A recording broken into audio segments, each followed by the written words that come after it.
it's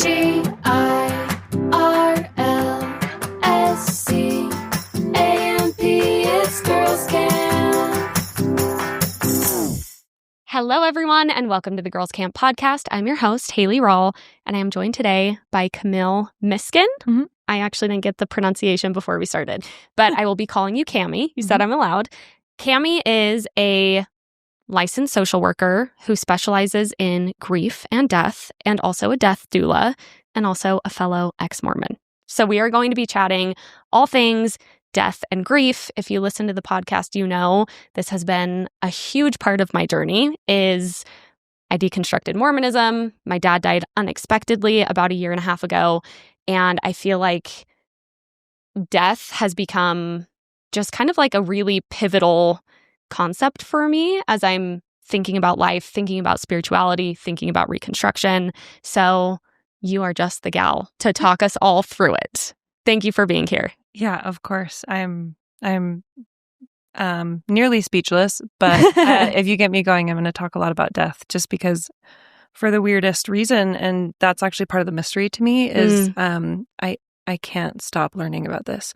Or I've always been interested in this. Yes, I'm so excited to get into that part of it. Yeah. Before we dive in, can you just give us your background in a nutshell, specifically like the Mormon background?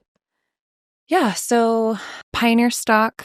I was often, given stories of my pioneer heritage, often heard the saying of like, so-and-so died for you to have this religion, which, by the way, I'll get into that. Yeah, wow. I'm like, did they though?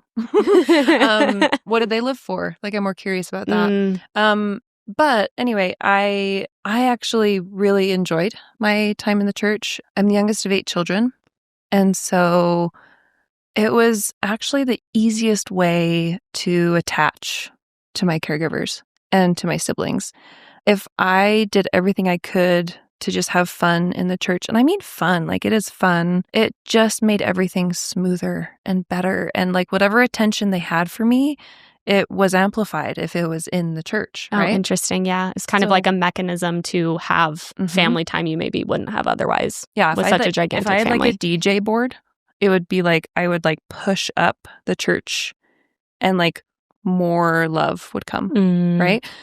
And I wasn't neglected. I just think there was a lot going on. Yeah. And as the youngest, I often joke that I was a social worker at 10 because I could just see so many dynamics. And I saw how some people in my family really used the church to love and bless others. And then other people, I could see that there was cognitive dissonance, just that separation from what the church created them to be and who they were, or what I saw inside of them. So it was a mixed bag. And then in terms of like my exit out, it's weird that I feel like I can brag about this, but I never actually have read any anti-Mormon literature. And I didn't feel the need to. Yeah, some people don't. They don't. And I had friends that would deep dive, but I never like personally went into that. The only thing that I could describe is that I was going and going and going and going. And then I was in, my undergrad, and it was sociology, which is literally the study of systems and why groups of people do what they do. And then I got into my master's of social work, and it's let's challenge the systems. And so literally, I like literally learned how to challenge systems of power. So you started challenging. Yeah, and everything was challenged. And so I don't know who really survives much of their old belief systems into your social work graduate program. Not many. I was going to say, I feel like that, I'm sure there's a lot of, lots of education routes that kind of start causing that questioning, but I bet social work is a big one. It's a big one. And then also I spent time abroad in Germany. So yes, I know. We should talk about that later. Know. It's crazy. The connections, because I did my Mormon mission in Germany, and you were there for, how long were you there for? A year. Okay, a long time. Yeah. Only 6 months shy of a Mormon mission. I know. And like, I mean, just being there and watching people thrive and be so happy doing the things that I was told would send them to hell. I'd be like, they're fine. So then what does that mean? Right? And then anyway, it all came to a head. And the only thing I can relate it to is it's almost like an oven bell went off, like a really gentle, like ding. And I was in church and I had this peaceful feeling. I almost feel like I'm about to talk about the Spirit, but it was not the Spirit, it was the intuition. And it was just like, I think you're done. Like, I'm so grateful for what you had. And this is going to be a little bit hard, but you can't be here and do what you need to do. Wow. And so, believe it or not, whenever I think of leaving the church, it actually brings such a warmth and a lot of hope. And I just couldn't be who I would want to be if I was still active. Yeah. Oh, that's such a beautiful experience of like leaving. I literally, like, the bread was done. Yeah. It came out of the oven. Like, you were like, okay, I can move on now. I can move forward. Yeah. Yeah, like, and if you have heard of, like, the Fowler's stages of faith. Yes. Yes. It's like I clicked in to, I don't know what stage, right? It was just like, next. Yeah. You know? Oh, cool. So, I'll link the stages of faith. I should deep dive that. I haven't talked about it on the podcast, but I think that was one of my favorite topics. It's so but cool. Let me give you a cheat sheet. Yeah, please do. The cheat sheet is way easier to share than like the book. Cool. It's like harder than a textbook to read. Okay, so please give the cheat sheet. Yeah. Fowler's book is wonderful. It's just he goes more into like the development stages and a ton of psychology. Yeah. Which, like, let me just give you that. Yeah, I'll take the cheat sheet. Okay. I love hearing that background. And I think with the topic that we're talking about today, death, there is obviously, I think, for anyone who grew up devout Mormon, there's so much Mormonism in our concepts of death and so much to unpack around death, the afterlife, how that affects what we do during our life here. So I love having that shared kind of background to talk about this with. How did you get interested in doing what you now do, being a death doula, doing death and grief work? What drew you to that? Part of it is I don't know. I think I've always seen grief and death around me, but then there's a couple experiences that solidified it for me. So my mom was often in Relief Society, and I remember going to several funerals for whatever reason. Like, she just brought me. My favorite thing about funerals is, well, first of all, I loved going. Interesting. As a kid, I loved going to funerals. And the only thing that I could explain as to why is that older people that were usually scary or above me were childlike. They cried and sang, and their bodies shook with crying as they hugged each other. And I'm like, that looks like me. I'm 7, and I know what that feels like.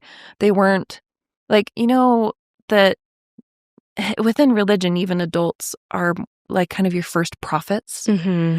They were children with me when they were in grief.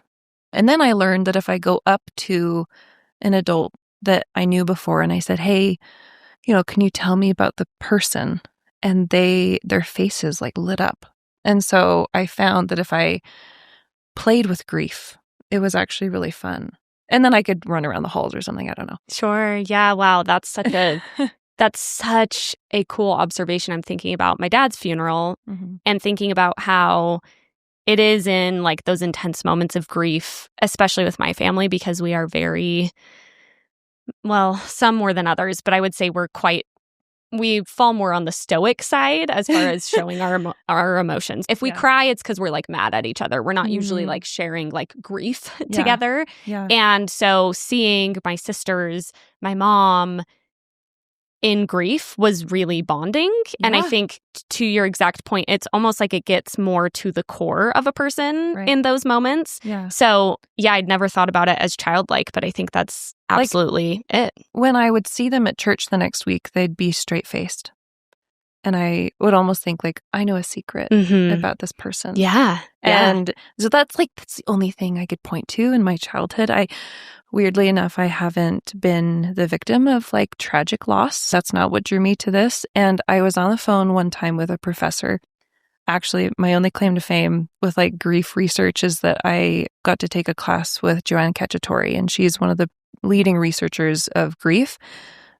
She really focuses also on infant loss. I was on the phone with her because I was doing my like research capstone project on this. And she, I paused and I was like, can I be an expert in something I haven't suffered from? And she said, oh, you mean you want to help people before you yourself have been ravaged by this, please. Like, we need you. Yeah, because it's a little bit weird to say, but I don't know how long I'll be able to do this. I have 8 siblings, 2 older parents in their 70s, 37 nieces and nephews, and actually several deaths within my parents' grandchildren or my nieces and nephews. But like my close ties, it's just a matter of time. So I will do this as long as I can. So are you saying when you feel like when you experience potentially a tragic loss or the death of people close to you, that will affect how you want to do this work? I wish it wouldn't. Yeah. But it will. Yeah. Yeah, that actually is a fascinating perspective to think about. I've thought about this. I'm in therapy right now, and how in one way, having relatability with a therapist can be really huge and really helpful. But in other ways, it can sometimes feel like almost even a conflict of interest, or like I can feel that there may be some things that are my triggers that potentially, and she's an excellent therapist, but it is fascinating to think about where that commonality can serve you or where sometimes maybe not. Yeah. Well, what I've learned is that grief is as unique as a fingerprint. And so like your grief is so extremely unique that if my grief demands that I take time away from my job, I will.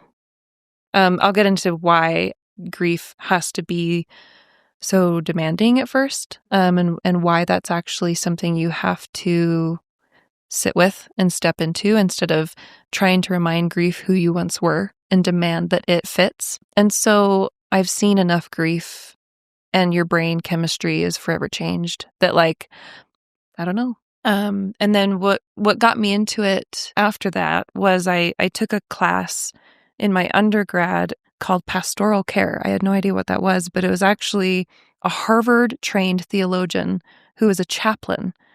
And she essentially said, yeah, we're going to talk about the way that religion, it affects societies, but also your position as a social scientist. How does religion, fit in? And then she proceeded to mostly talk about death, which I just lit up. Like the simple question of why is death the way that it is in the United States? I think we studied that for months. And then as part of the class, we had to shadow her in the ER where she was a chaplain. And I shadowed her once, and then I shadowed her 10 more times. You just couldn't get enough. Yes. And she, I don't know what type of, if she was a chaplain, you kind of go with whatever religion framework you had before. So I still to this day do not know what religion she was, because she was that like open of a chaplain. And so that blew my mind. And then later on, I wondered what I would do. I didn't know if I was going to be a social worker, but when I did my social work program, you have to do an internship, 2 year-long internships. The first year I worked for a hospice company and I witnessed my first death. We'll get into why people don't witness death. If I were to stop the average person on the street, they'd be like, no. Yeah, pretty rare. I went to see my grandma after, but like, nope.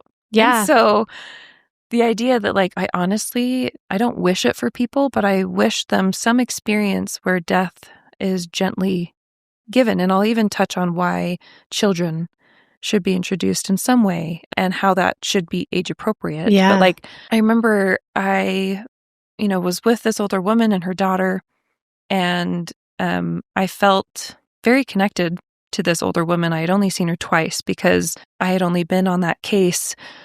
People on average finally opt in for hospice 3 days before they die. Wow. Oh, on average. Wow. Now that is the minimum. Obviously, that's like a crazy statistic to just throw out there, but people assume that hospice is a death sentence.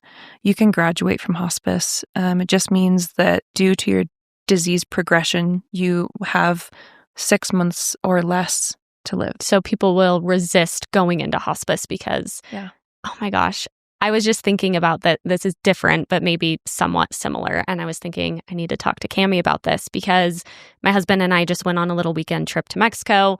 We were flying home. There was turbulence. We were safe, but I was scared. And as we landed, we were with a couple friend of ours, and we were talking about having a will. And my friend was saying, because her mom has experienced a lot of early tragic loss in her life, whenever they go out of town and leave their kids with her mom, she's always like, you have to write down at least who you would want your kids to be with. And she's like, it can't be me because I'm too old. Right. And I was talking to my friend and I realized I am scared to even write down those wishes because then I feel like I will die. Okay. Like I have this ingrained thing of like, if I prepare for my death, it almost feels like a superstitious, like, okay, now that that's prepared, then I will die, which obviously rationally I understand that's not the case. Yeah. But it's interesting, like thinking about hospice in that way of just how deep the resistance goes to, I guess, just like facing our own mortality. Well, our church and religion in general does breed scrupulosity, a really interesting type of anxiety that is really geared towards positive morals. I think that's a topic of like why death is taboo and then the religious effect of that, or like how that intersects. But essentially, people think that hospice is giving up. But they don't know that hospice is an interdisciplinary team with volunteers who love to come and play the harp, with a social worker that is so ready to help you while you're still talking. The interdisciplinary team that also includes a chaplain. I wish people would understand that the choice of going on hospice, which, by the way, hospice is the only glimmering light in our medical industry. I mean, you describing all of this, I'm like, that sounds lovely. It's in a lot of ways that healthcare aren't, I don't feel like usually that interdisciplinary, that holistic. Yeah. And like it's covered 100%. Cool. Well, I don't know how long it will be. Yeah. Because it's covered by like Medicare, Medicaid. Yeah. But the one cool thing about being a hospice social worker is I would walk into a home and it doesn't matter how financially destitute they were. I would often go into hoarders' homes. I went into a home once on the outskirts of Tucson that he did not have electricity or running water, and he actually had a gun cocked because he literally was holding a shotgun because he thought that I was there to take him away from his home. And he wanted to die in his home. Yeah. All I was there to do was give him, not me, but I was there to help his nurse give him morphine. And I was there to ask him who he was and like talk to him. Wow. You know, so like social workers, that was my boots on the ground sort of time in social work. A lot of learning, I can imagine. Yeah. So like I would be able to say like, yeah, we're going to give you oxygen. We're going to give you morphine so you're not suffering. We're going to be here. We even have a bed that would, prop your, legs up and all these things. And it's free. And it's like very rarely do social workers get that perk. Yes. So the choice for hospice is not a faithless choice. Approaching death could be seen as a negative, very faithless thing. And anyway, back to like my time doing this job, I was with this lady and she was, actively dying. And by the way, not many people know what that looks like to actively die. And Dying for Sex is the only show that has gotten that close. But even then, there's parts that it didn't show. Really? Mm-hmm. Dying for Sex, we were just talking about this. So highly recommend. I believe it's on Hulu. Yeah. It's like a mini series. And at the very beginning, you find out a woman is diagnosed with terminal cancer. So then it really documents her journey dying. There's so much good stuff in there, so much about sex, but so much about dying. Yeah. I learned so much just from watching that show. I had really no clue before. Yeah. So I feel much more honestly equipped even by watching that show. So that's good to hear that it was a somewhat accurate portrayal. But it definitely was. And like, even though the social worker did more than I could ethically, I want you to remember the vibe. How like, if I am a death worker, why am I not gothic and like wearing all these, I don't know, upside down crosses and like, what am I dark? Am I like, if anything, I wish that I was called like a life coach, because processing death makes you live harder. Like it increases your capacity to witness your life through the lens of mortality. And often people who are into death live big because I bet they have a container of their life, that there's borders, there's an end. This is from actually the person who trained me to be a death doula. She opened one day with like, okay, I want you to imagine you wake up on your 520th birthday. Like, are you pumped? Are you excited? You think you'd be done? Just like, do we really want to live forever? And like, do we? Yeah. Like, would you want to? I know. This was a huge... Have you read the book Circe? Yes. Okay. Yes. That actually, I was in a pretty dark place since my dad's death, around death specifically. Like, lay in bed at night and just like, don't think about it. Don't think about it. I'm thinking about it. I'm so scared. And I read that book, and I will try not to spoil it, but I feel like that's the theme of this book is... What's the alternative to death? It's living forever. Yeah. And when you think about it that way, you realize that without death, without these boundaries of our time in life wouldn't even really be what it is, right? Yeah. And so I feel like that was so huge for me to think about, wait, I actually don't want to live forever. And therefore, death is a part of this. Welcome in. Yeah. It can be here. Yes, exactly. Yeah. It gave me so much peace. Thank you for all of that background. And I love hearing those anecdotes too, because as you were saying, I feel like also being in the actual presence of death, whether it's witnessing a death or being around someone who is dying, the perspective that probably grants you is so monumental, I can imagine, because I feel like, at least for me, up until I had to face it, I kind of did everything in my life to pretend like it didn't exist and to just like desensitize myself to it, I guess. And even watching like a war film, I always say this, but before I experienced the death of someone close to me, I would just like watch a war movie. And now when I watch a war movie, I'm like, that's a human. That's a human. Yep. They have a life. They have it. You see it so differently. Yeah. But I think in a way that, though can be scary and hard, can also be very enlightening, motivating, like all these things you're saying. Yeah. But I want to start by asking about the taboo around death. Yeah. Why do you think it's there? What contributes to it? If religion comes into play, why do you think death is so taboo for people? So I'll actually give a highlight of why there may be a good reason why it's taboo. Good as in mostly neutral. Either you could take it one way or the other.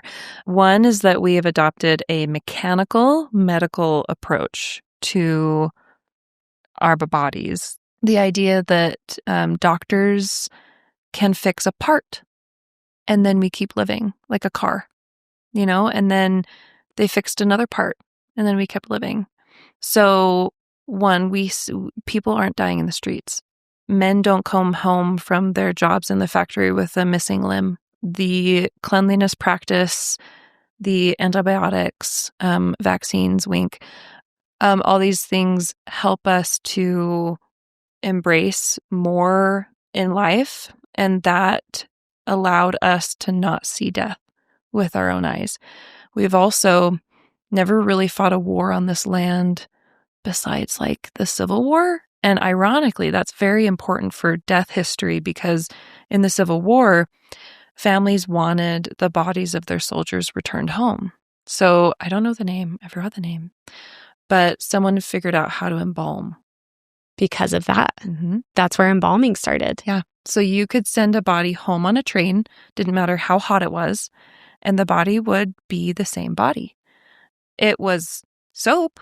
It was a very chemical. Embalmed. Yeah, it was a very different type of body, but it was still the body. So then we start the funeral industry. The reason why nowadays it's anywhere between $2,000 to $25,000 to die. It used to be free to die. It's very expensive. Yeah. I sat in the funeral home and was looking at coffin prices. I'm like, this is fucking weird. Yeah. Do you want the premium coffin or the regular one or the cheap one? It is very weird, that business side of it, which I had also never been exposed to. So the taboo is both something that fueled industry, but also it was the industry that caused death to go down and therefore our exposure to death to go down. And like my experience in the church, is very similar. Just like, it's not that people talked about death negatively, it's just that it never, ever was talked about. It was in a box in the corner with sex and coffee. You had to obey, and what you focused on was what you definitely knew about the thing, about the right way to live, not about what you didn't know, what was still in the box, right? And so death, well, and also like he conquered death.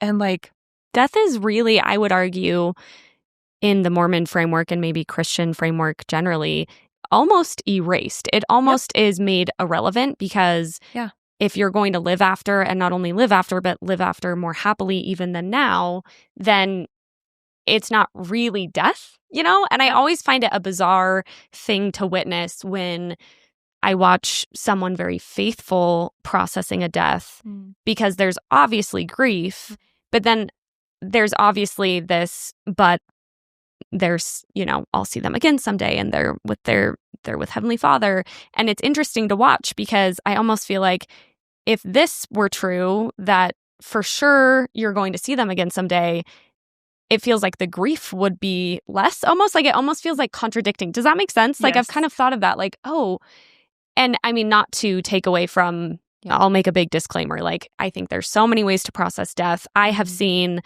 in my own father's death, like lots of people close to me process in a very religious way. And I'm glad that they have that. And I think it can be beautiful to move through it that way as well. Yeah. But it is an interesting thing to think about.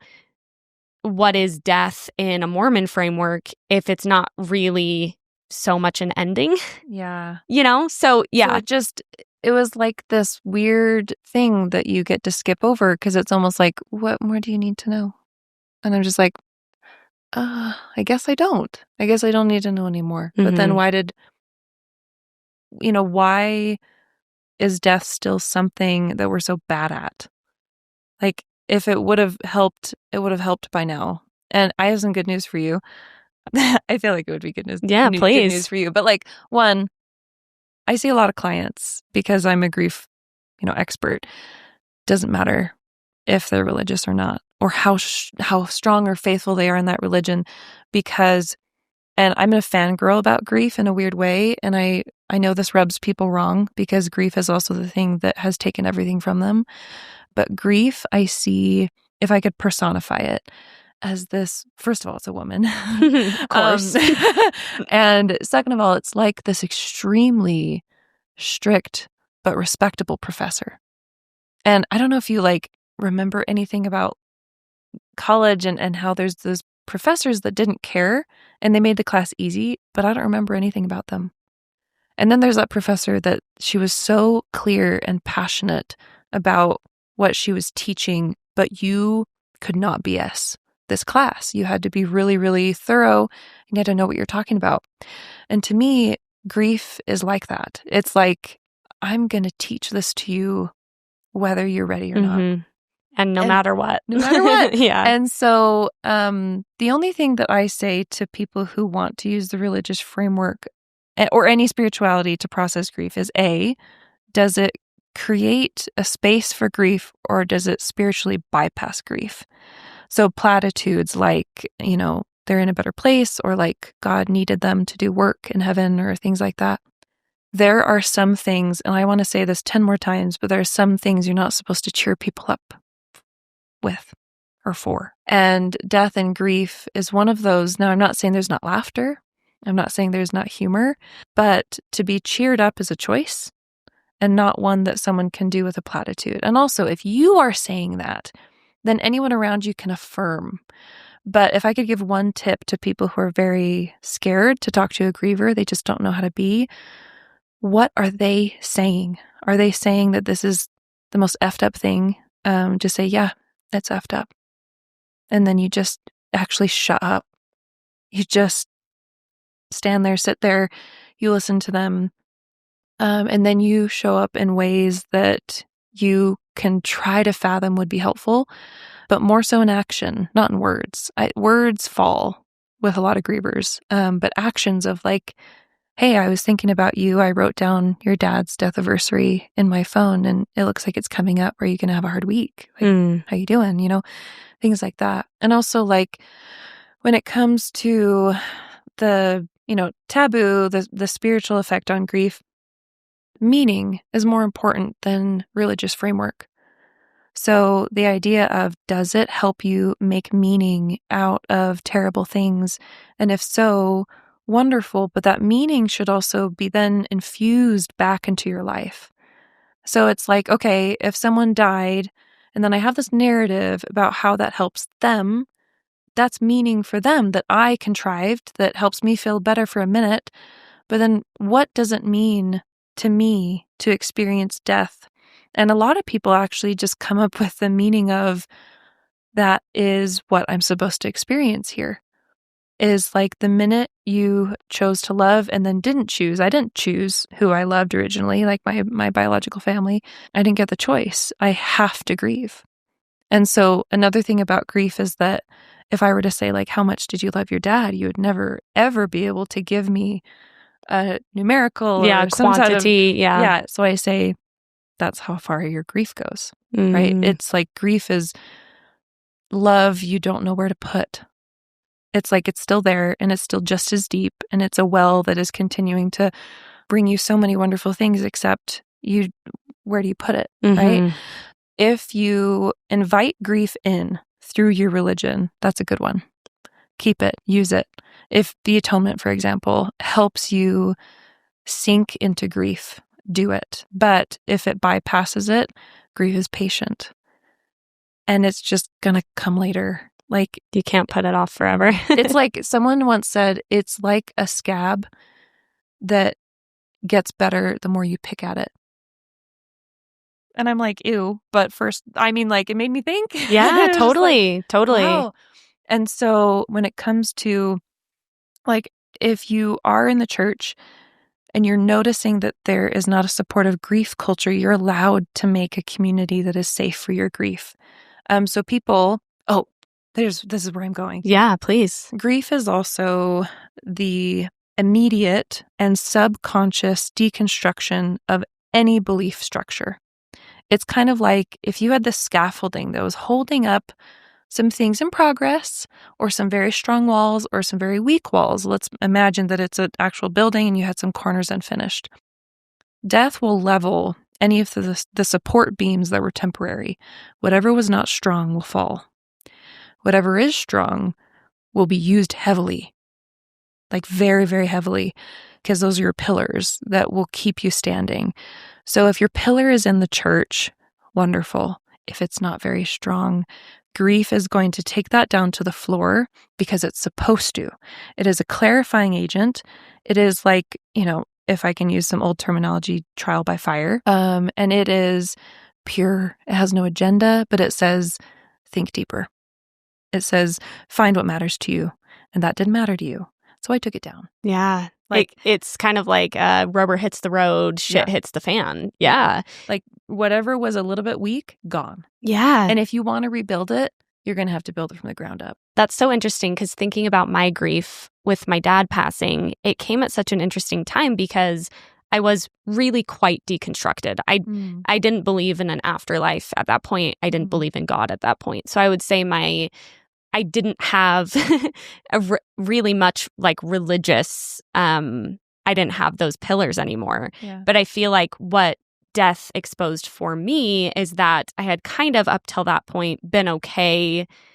And I'm still okay not knowing, but it gave me this craving, or it opened up, it revealed to me that I want more. And so kind of, I guess, in the inverse, it motivated me to figure more out. And whenever I say that, people are like, you're going to join another religion? No, absolutely not. Yeah. But it gave me this desire to get more clear about a lot of things. Like, a lot of people say, who am I without this person? Yeah. Yeah. And who this person kept on telling me to be was more so a pillar that they were building in the corner, but it wasn't finished because it never would have been finished because it wasn't mine.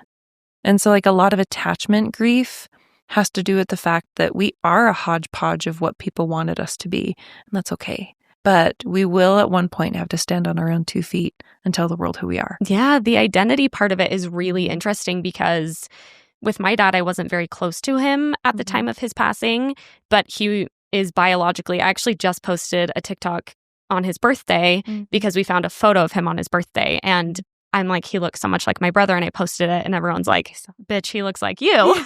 Which, you know, it's always hard to see when they're like, girl, look in the mirror. And it's been so special to me. But it's this really interesting thing of, regardless of how close I was to my dad, he is 50% of my DNA. Oh, yeah. And so you're realizing that it brought up a lot for me I didn't anticipate around who am I without this human who made me existing anymore. It's like very tied up with identity in the way that you just described. And like, not only did he create you, but the cool part about like neuroscience on grief, and I could go into the neuroscience of grief for hours, but he created literal folds in the organ of your brain. Like he is gone physically. And by the way, number one rule to take from listening to this podcast is that please say die, please say death. To have passed away is the closest people can get to saying that someone has died. But I think if I could like start some sort of like little movement, is that people would see the D word. Instead of all the euphemisms. Yeah, because then it's almost like saying, you know, just like, and then we made love. And it's like, wow. Yeah, I also feel loved when he rubs my feet. Did you have sex or not? Yeah. And also, when people bring up like their fear of death, I often, not fear of death, but like the idea of talking about death is going to make you somehow more available to its power or something. It's like, okay, if I were to tell you the ins and outs of some obscure sex thing, would you be like, shoot, well, it's going to happen now? And I'm like, you still have a lot of choice in this. And believe it or not, people don't talk about this very often, is that when you are dying, you still have choice. There is sudden death. Now, if you want to get really cheeky, I could say there's no such thing as unexpected. We're all going to die. True. But sudden death, that is absolutely traumatic, capital T trauma, really, really hard. But when it comes to like death not happening because you're talking about it, I was going to tell a story about how a lady that I visited as a hospice social worker had 7 daughters. And she had not eaten for like 4 weeks. You can only last average 3. She was not drinking for all those 4 weeks too. You'll last maybe 2 weeks. And she wasn't even getting artificial nutrition. We were astounded that she was still alive. And there's just certain markers where like, that doesn't make sense. Yeah. Like, usually I found this out because my grandma just passed as well, my mom's mom. Yeah. And so I had never seen that sort of this hospice stuff. And it was crazy. They were like, okay, she stopped drinking. She has 3 days. Yep. And I didn't realize how, I was like, oh, well, how can they? And she actually held on. It was kind of funny because it was like, so many, like, we were like, okay, she's gonna die this weekend. And then my grandpa was like planning her funeral and we're like, what if she doesn't die before her funeral? But they were like, I'm pretty sure she's gonna die. Yeah. But I didn't realize how kind of clear those markers were of like, okay, once they've stopped doing this. So anyway, yes. Well, so she defied all of them. And she was waiting for her final daughter to come. I was there when she died. And what happened was the last daughter came, the most emotional scene of the daughter rushing in from the airport, and the mom had not moved. She was nonverbal, but she like lifted her hand to receive her daughter. And then they stayed, they talked. I went out of the room, and then I entered again because the family had something to discuss. So they all left. And then I actually witnessed her die without them. It was just me. And I think a lot of people do choose to die alone. It's kind of like when you go to the bathroom and you're just like, I know my husband can hear me pee, but like sometimes I just want to do this alone. Yeah. And she was so tired. And so the family actually was quite upset, as if I had done this. Yeah, you're like, sorry. They came in and I said, hey, I called to them. I said, hey, she's going to take her final breath. And they did. They did witness her final breath. But she was pretty much gone. And like I witnessed her kind of essentially, finally dying. This lady died within minutes of seeing her daughter. So like the will to do something, the spiritual decision, what is the goal? The goal is not necessarily to die. That's gonna happen. But like, do you still have goals? So like my clients, Tanner and Shay, he had the goal to see his daughter.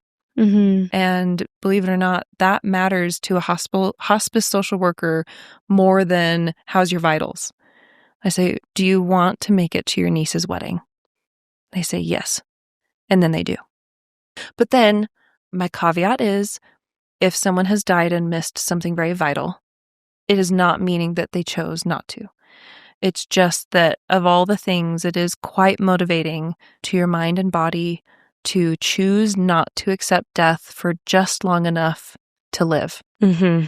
And then once you do, when you say I'm ready to die, the body listens, and certain organs start to shut down.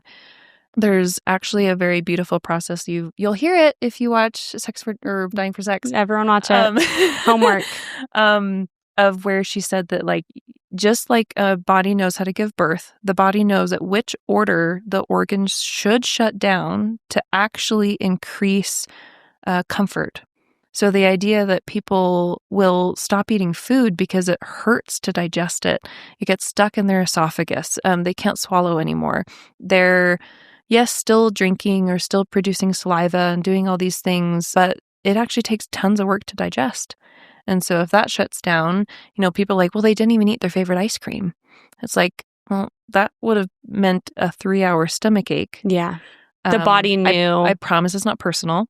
And so there's all these things. And, the story that we can't exactly confirm with science is that the last thing to go is hearing. Because obviously the hearing is still something that you can absorb in a sensory way that doesn't take a ton of energy. And it doesn't hurt you, right? So a lot of people, they don't know how to be around a person who's dying. And I say, just talk to them. Like if they're nonverbal, just say, hey, this is so-and-so. How are you feeling? They're not going to respond to you if they're nonverbal, but you're going to say like, oh my gosh, I saw your favorite restaurant and I think of you. Yeah, they can still listen. Right. Wow. The connection of body and mind or soul or however you want to conceptualize that, I think it's really exciting for me to be talking about this, especially in the way that you talk about it in such a beautiful way. But I think as someone who is, depends on the day, mostly atheist, sometimes agnostic, I feel like death is kind of this really tangible intersection of science and body, like the mechanics of the body, like you're talking about, but also really quite mystical and beautiful, but in ways that feel, I guess, maybe safer to me because they're not, because it is still rooted in reality, right? Like these things you're telling me, it's like, oh, this is so, it feels very spiritual, though what you're telling me is like the science of how a body dies. Well, it's kind of like if you do EMDR, you're like, I don't know what that is. It's crazy. But it's something. No, it's crazy. Yeah. I'm currently doing it. I'm like, how does buzzing my hands transport me to outer space? Like how? And I've done drugs before. I'm like, this is more, it's like unlocking the wisdom of just your body. Yeah. And so I love this topic because one, it helped me deconstruct certain things in the Mormon religion. First, I had to deconstruct the knowing paradox. Of like, I know that when I die, because I did certain things, I got to tier 2. And tier 2 is like, cool. Maybe I'll get to tier 3, but I don't know. It's just like really weird. Or like the knowing of like who definitely is going to be down there or just, and the awareness that you're definitely going to see so-and-so again, or that you're definitely going to see Jesus again. And it's like, awesome, but don't say you know. Because for me, it's like in my cheekiest moments, I just want to say like, no, you don't.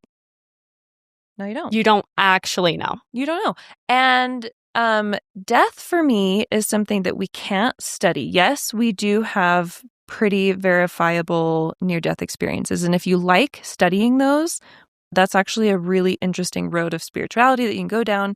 But even then, they don't come back with like a dogma of like, yes, I saw Jesus. He does look like a white surfer boy. And these are his commandments. Yes. Yeah. They don't come back saying that. They say, I felt love more than I've ever felt. I saw this family member. It was my random aunt. It's like, it's not even like the love of their life. It's like, and then my aunt was there. And it's like, I don't know. And then they saw colors that didn't exist, which, there's all sorts of approaches to that. But to me, it's like, no one can come back and tell me what it is. And can we finally just let this be the mystery it's meant to be?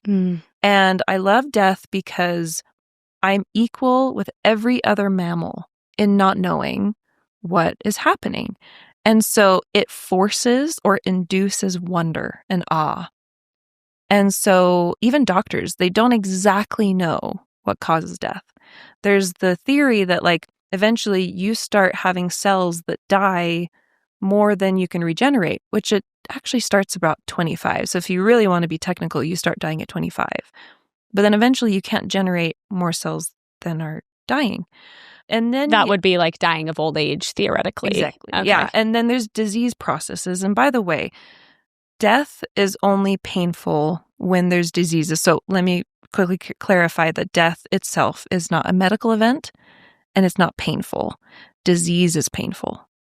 Disease is the medical event. But dying is as natural as me peeing. Just a natural process. Just is what it is.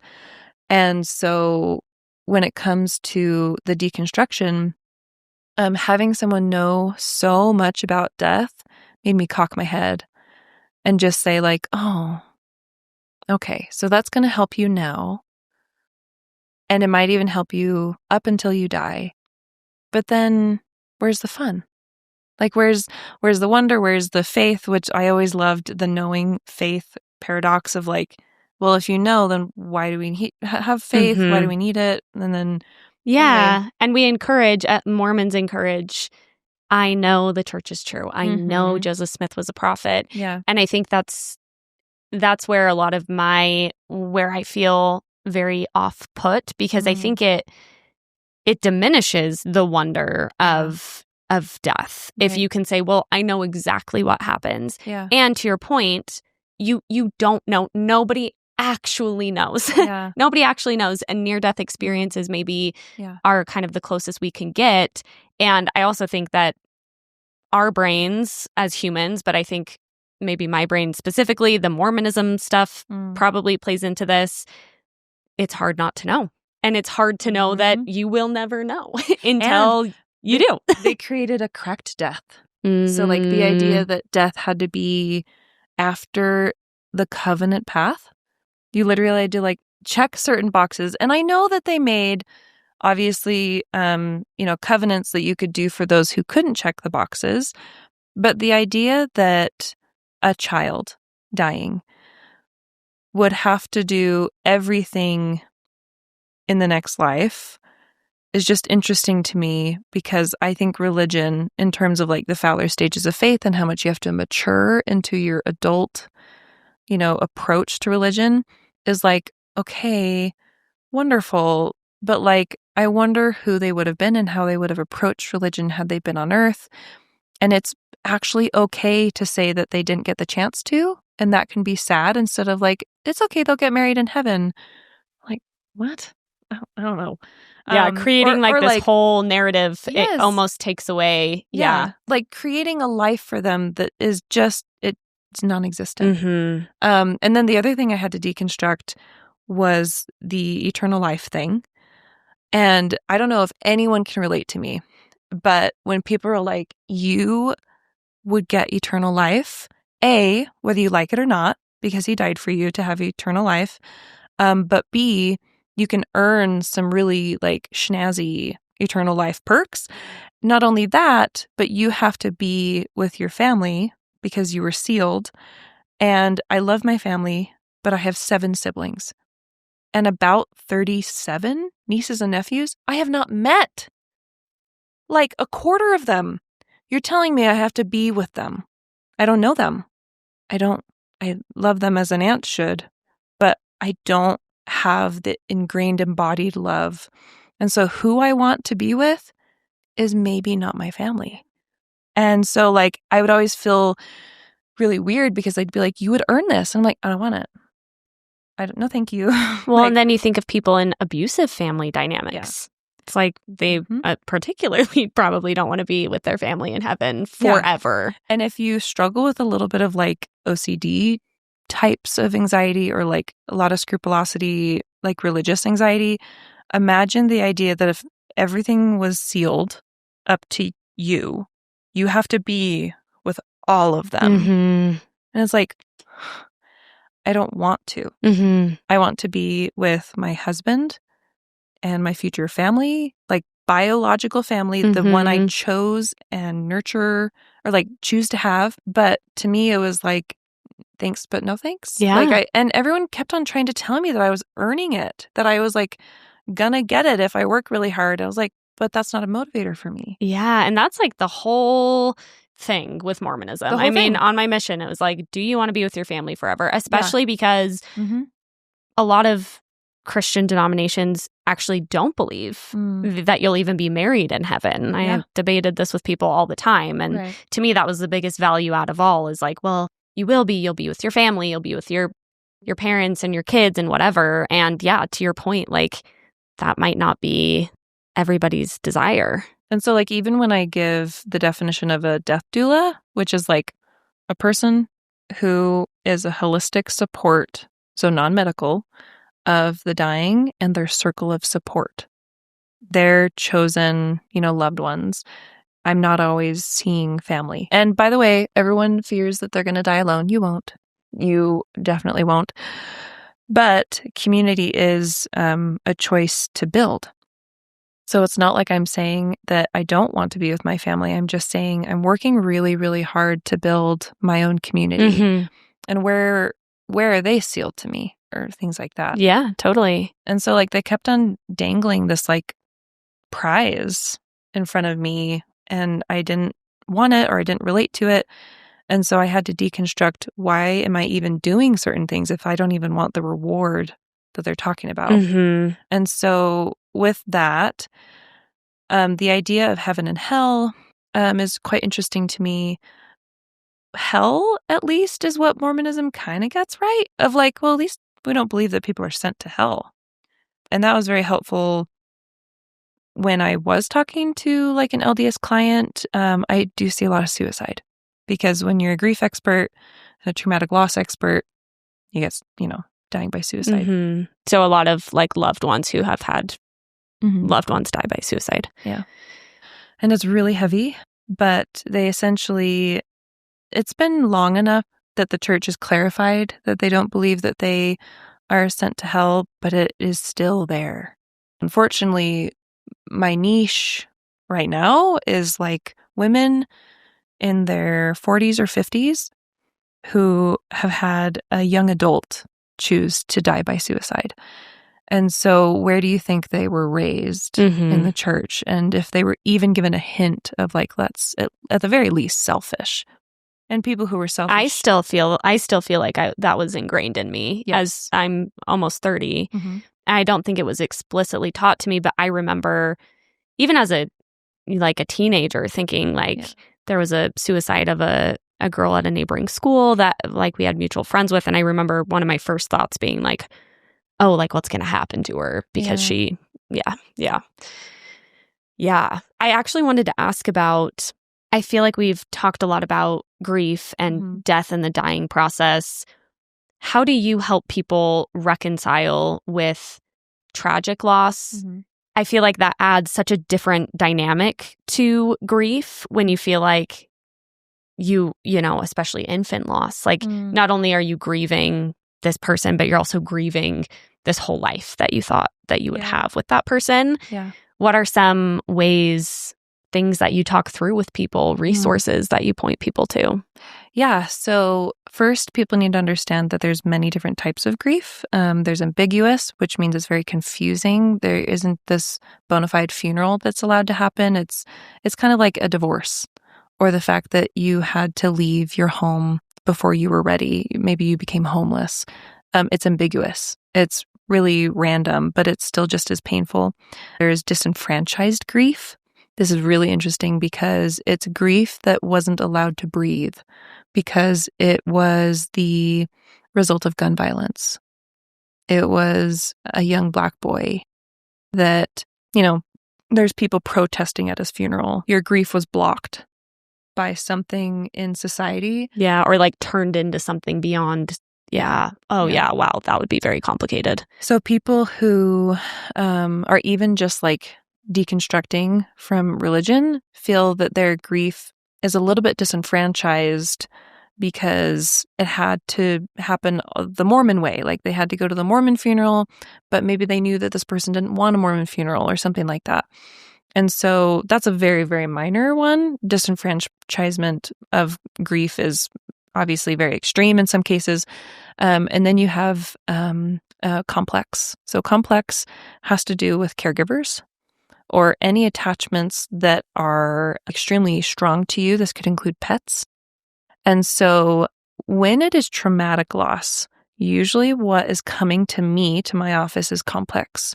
This could result in complex PTSD. So the idea that like if you had to witness something that was unnatural anyway, and I'm talking unnatural as in there was an accident and you saw blood where it was not the natural dying process.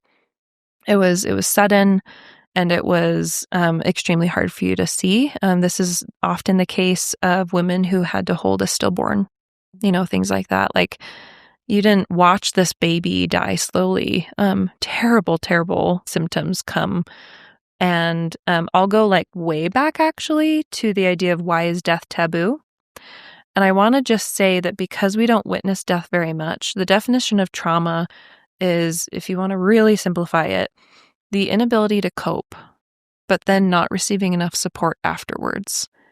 So if I could point very simply, like, what are we not able to cope with? Witnessing death. And so witnessing a death, even if it is best case scenario that they got to the hospital in time, but it's still just something happened, like whatever it is, it's still a trauma. We haven't been able to dip our toes into any sort of death exposure. And by the way, Hollywood, movies, maybe literature, but like most something filmed on a screen, it would be easier to find porn than it would, of course. That was a weird statement. It would be way, way, way Maybe hard. you're saying porn is more reflective of actual sex than Hollywood's death is of actual death. Yes. It's very inaccurate. Yes. So like it would be really hard for me to find a video of someone dying, but it would be very easy for me to find some obscure porn thing. Yes, I see. Where it's like something that natural is, I'm telling you, you are not getting any exposure. And I'm not saying you need it. I'm just saying, can we at least talk about it? Yeah. What does it look like for someone to have a natural dying process, blah, blah, blah. So then you fast forward to someone not only being prepared for a natural death process, but for a traumatic one. And then after it is, the event. So we call that bereavement. So grief that is very specific to death, that is a bereavement event. And it could be a traumatic bereavement event, which means the loss was unnatural. And then if it's with your caregivers or your attachments or your brother, sister, husband, child, and you were in that close, tight-knit, you are going to be experiencing the most severe PTSD symptoms for months. And so I do have to, in my first couple sessions with people, I really have to prep them. I'm going to say, you are not going to be okay. And a lot of people think that that's a bit negative of me, but I'd rather tell someone that they are not going to be well, and then they feel almost gaslit like later because I didn't tell them. Yeah. It's getting worse. It feels like permission too. Yeah. I mean, I think, again, I keep relating it back to my dad because it's fresh, but it's also really kind of, my grandma did die after him, but that was kind of my first real experience with death. And I feel like if someone had told me that, I would have appreciated it even as like, you're allowed to not be okay. And actually, it's expected to not be okay. Yeah. I think that yeah, perhaps, yeah, to your point, it could be like, well, that sucks to hear. I'm not going to be okay for a long time, but I think you're not going to be okay anyway. So being told that feels actually like space to do that. And I can tell you why you're not okay. And this is the coolest thing about the most recent neuroscience that they have done on grieving brains. This was done also at my alma mater at U of A. And she wrote a book called The Neuroscience of Grief. Really, really cool. I can't remember her name, but what she found, and she studied voles. Voles mate for life, and mice do not. So she studied certain rodents that had very similar attachment chemicals. Mm-hmm. And what she found was a 3-stage process. So you have the stress, absolute crisis event, and this causes all the natural fight or flight symptoms, right? You are going to be acting like an animal, screaming, crying, maybe frozen to the point of, disassociation, severe disassociation, the freeze, fight, flight, maybe some fawning if you feel like you are essentially fighting people around the dying person, like you're trying to ask the doctors to do more. You're trying to beg for the thing to not be real, right? So you're going to have your fight or flight symptoms, which I will add, those are there for a reason. And just because you're experiencing them doesn't mean you are weak. If you were constantly regulated, you would not be human. So a lot of people describe an out-of-body experience watching them shriek in the middle of a hospital. They're like, that's not me. Of course it's not you. It is you reacting to something unfathomable, unimaginable. So then what happens is that you enter a period of high grief, but then a lot of seeking. So your brain is built up with a lot of attachment chemicals, oxytocin, serotonin, and even, let's see, there is one really interesting one. It's pretty much like the same drug you could get on the streets, like Oxycontin, practically. Oh, interesting. It's just as strong. Wow. A lot of really huge binding agents that when they are severed, they cause a ton of distress. So they want you to reattach. So it's kind of like saying what makes us human is that if we're in a nomadic clan and Timmy goes into the forest, if we were a not so sophisticated mammal, we would say, well, I don't see Timmy, therefore I don't care about Timmy. Mm-hmm. But, out of sight, out of mind kind of thing. But humans, and why we are so attachment-based and attachment-driven, that we would search in the forest for Timmy for weeks, hoping to find him or his body, right? And so you see the person is gone, has died, but your brain still wants to go back to those old chemicals. What had been the original attachments, and it just says, well, I need you to just see if there's anything else you can find that would give me those same chemicals. Your brain is an amoral organ. It doesn't care that you're doing it and it sounds crazy or that it's unhealthy. It just says, I need my chemicals. Please give this back to me, right? But then you have to eventually abandon the seeking behavior of how to restore through that person the same attachments. The only problem is I have to tell people that the next stage is a choice to despair. Because when you are done seeking, there's nothing left to do. And your brain is a problem solver and a meaning maker, and it does all these things for you, and you're essentially saying, I fire you. Like, grief is unsolvable, right? So then when you choose to despair, you finally get the increase of grief that you should be having, but you also increase your symptoms of anxiety, depression. A lot of tears come at this point because seeking behavior gives us actually something to do. So that's you, even in the throw, like the big active time of planning a funeral, you're seeking your dad, right? You're seeking him. You're seeking what would fill it's something. Like it still hasn't, your brain hasn't actually comprehended or computed like that is actually gone. Like you're not going to get that there anymore. Yeah. And people are shocked at how many levels of denial you have to go through to get to a baseline level of acceptance. And so what I have to tell clients is, if you want to grieve in a healthy way, at one point you will choose to despair. And then your brain can start a learning process. So very, very similar brains between a griever and someone in like the most intense schooling. And think about how like school is hard even when you are mentally well. Mm-hmm. So you are in a learning position, but with very little comfort, and you're stressed, and everything else in your body is on fire. Like it's really, really hard. And so the other thing I say is like, it's like a Google Maps. If you had attachment periphery, like map of like, okay, well, I go here to get love. I go around the corner and then there's my family. And then I go this way and this is where I get this chemical. It's gone. Even if just one person dies, it's like suddenly you're handed a map from 1832 and you have to apply that to your modern life. And it's just like, what's going on? It doesn't make sense. Yeah. So your brain has to like rebuild a attachment map of where you get certain things. And so that's just the neuroscience. And then the other metaphor I really love, and I'll be short, is that do you remember that game in like, I think it's from the 90s, Pong, where like you would be able to like move the slots up and So it's a ball moving and you're trying to move the slots on the side so it won't like go into the abyss, basically. Yeah. So I essentially want you to imagine that. And it's a box with 4 sides. But instead of something moving up and down, there's buttons, like kind of a big button on every side. And it's a pain button, and the pain level never goes down. So you could be playing this game right now, you could be playing it in 20 years. In acute grief, your ball that I'm going to say has to be in constant motion is going to be this big, and the border is this big, right? So like your ball is moving, just hitting everywhere. And then as time goes on, the ball shrinks and might even get small enough to bypass the buttons.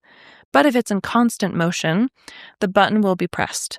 And it will be the same amount of pain, whether it's today or 10 years from now.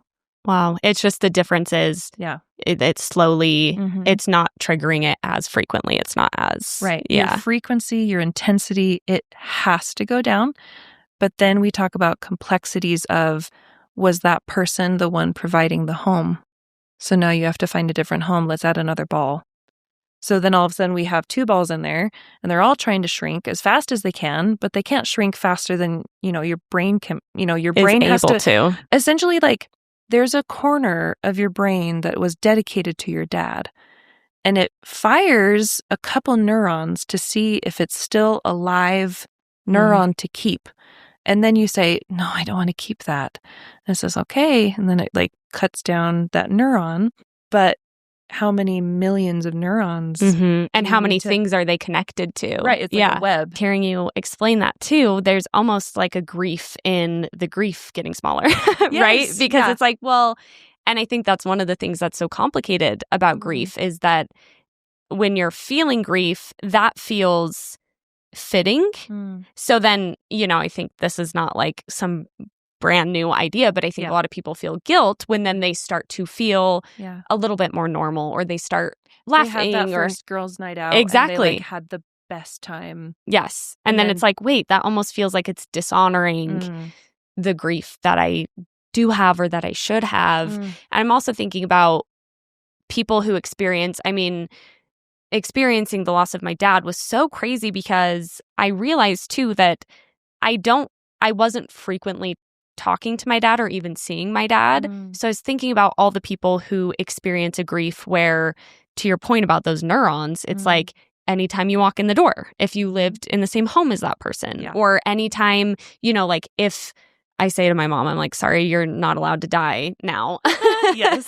Yeah. Because I'm like, I talk to her every single day. So every day that would get triggered because it was like, this is when I talk to my mom, or every Sunday because that's when I do Sunday dinner. So I can imagine the more intertwined it all is. Your brain learns. Yeah. It does. Like it, but at the same time, it's eternal. Like your brain will have those folds. Yes, your brain always will have them, but it will. So what we know about neurons and why EMDR works with memories is that essentially a memory, if it was like something in a trinket box, I would open the box and the trinket would be changed just a little bit every time I bring it out. That is the idea of you have a neuron that is coded with just an update.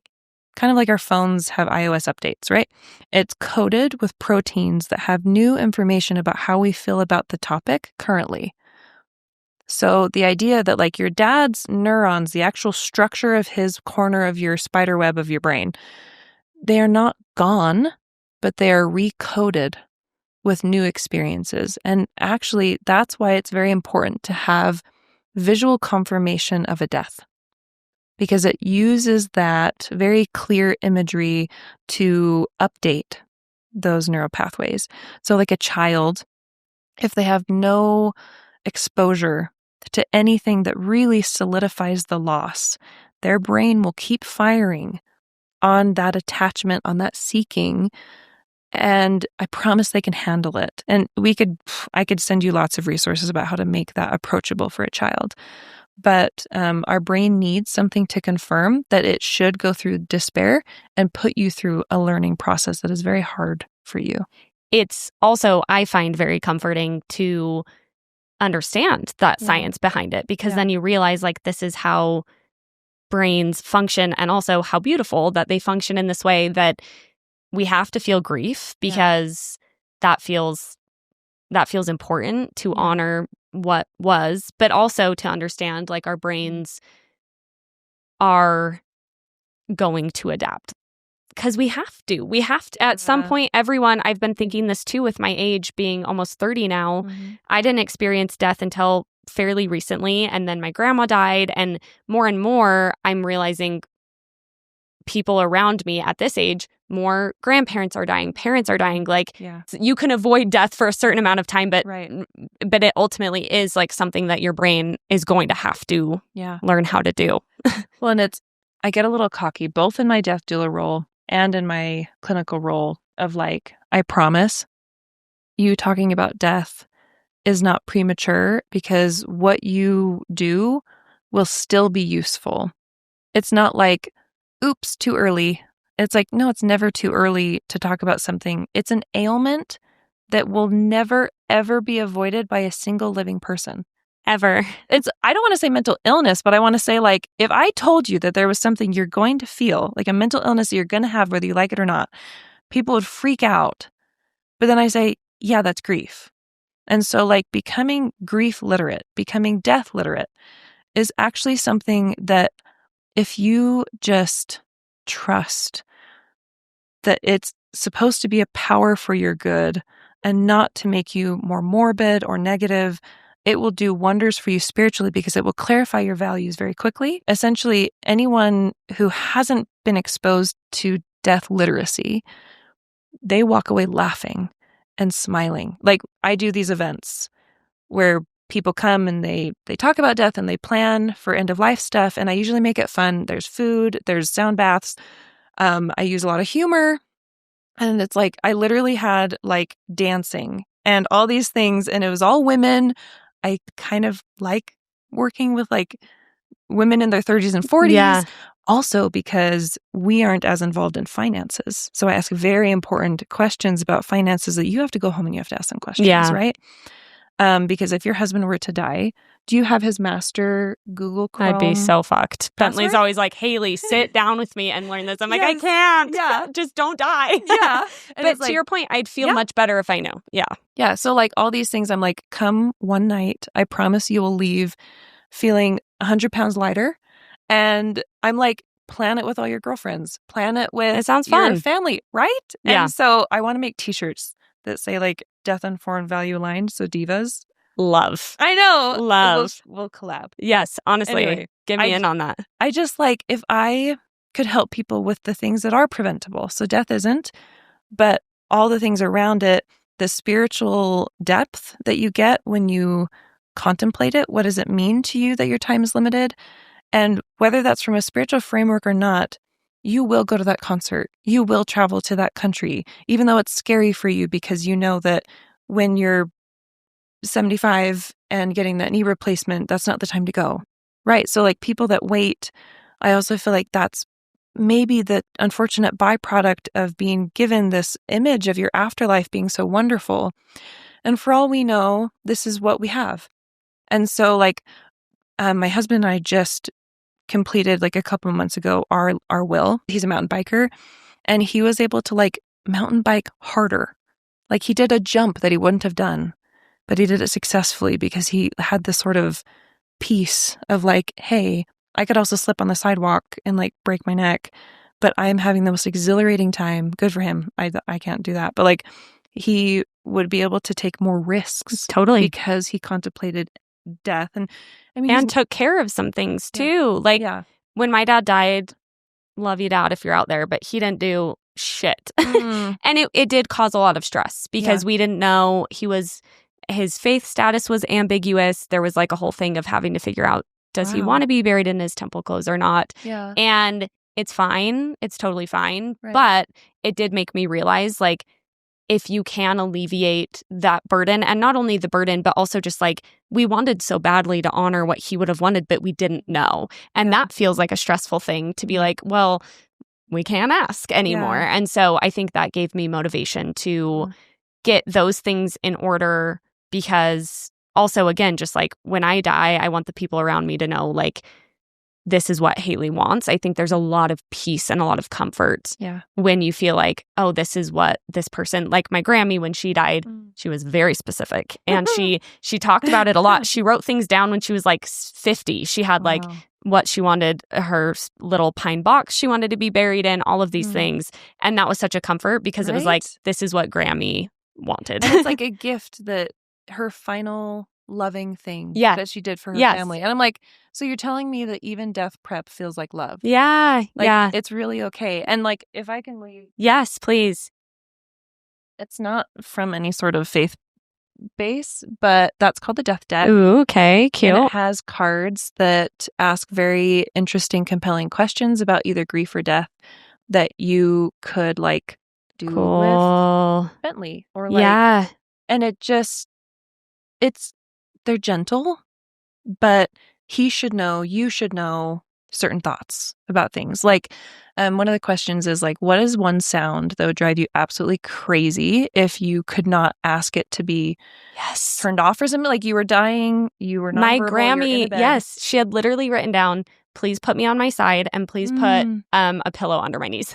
So when she was in hospice, I know you would have loved her. She talked about death a lot the more I think about it. But literally when she was in hospice, my mom was like, put her on her side, put the pillow under her knees. And I'm like, because she couldn't articulate it at that point. Well, I would have never ever thought about that. And like my husband knows, not that he's really into sports, but like if there's a sports game playing when I'm dying, I'm going to be so mad.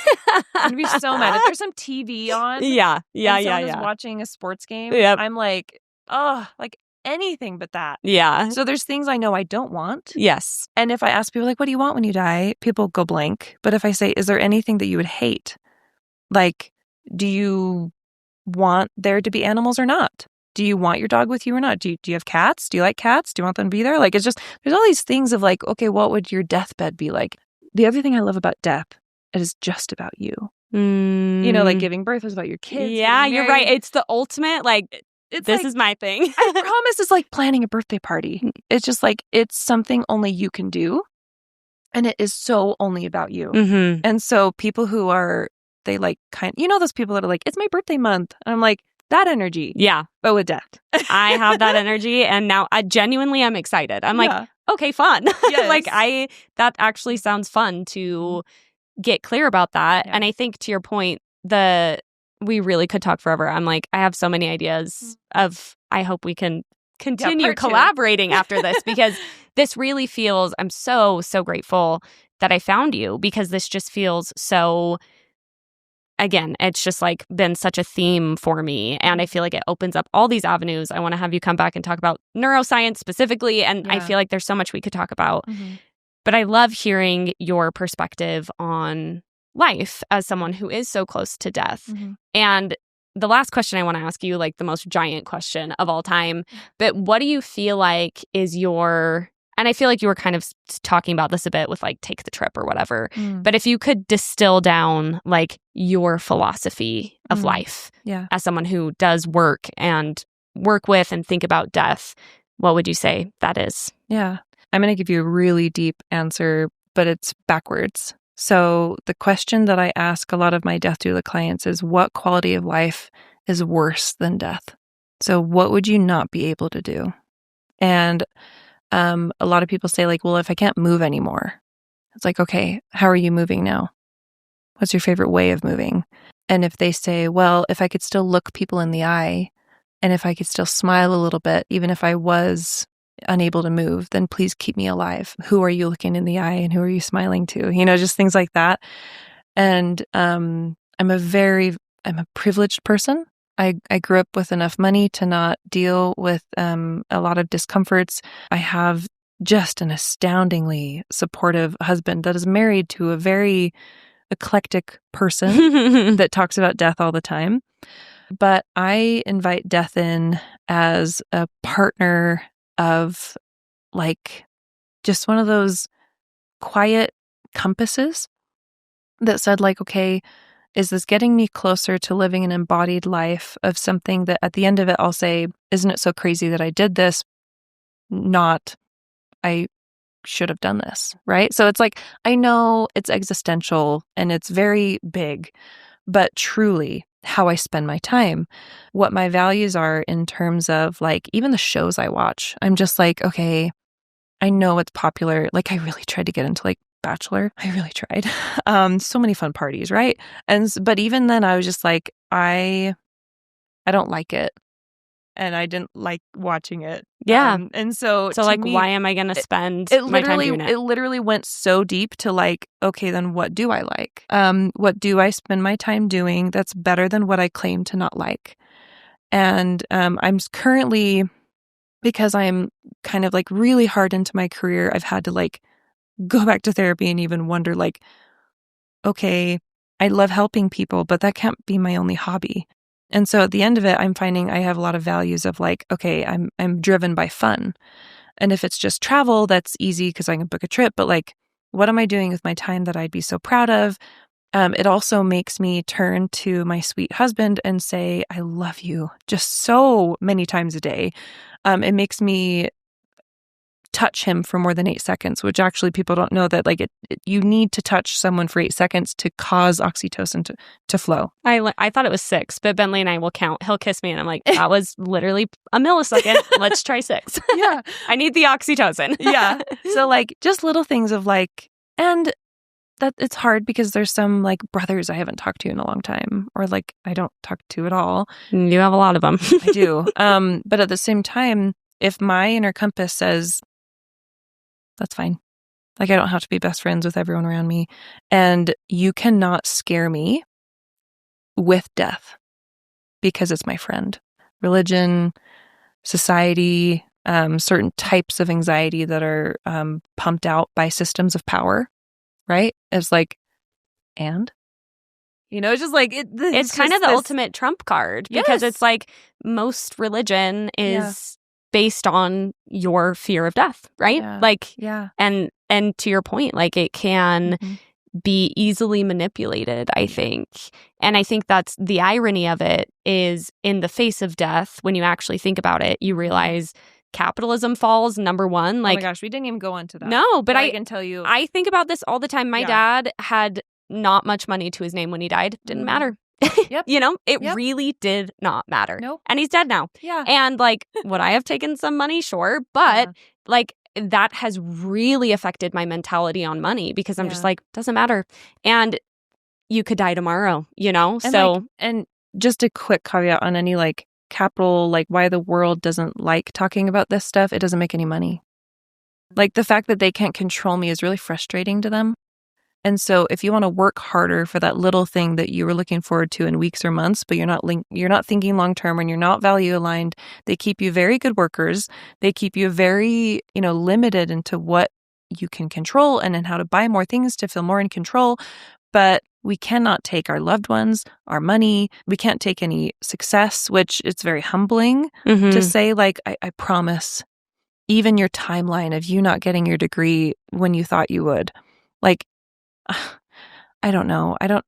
Oh, the other thing that you can use, I'm going to just quickly say this and then we'll end because you have to go. Please. But I loved that when my grandparents died, they served tons of missions, just lots of, I think they were in like South America for like 10 years, And yes, there was some cool mission stories, but what people got up to talk about were the little things that I'm pretty sure my grandma was not clocking as like, this is going to be the thing that everyone remembers me by.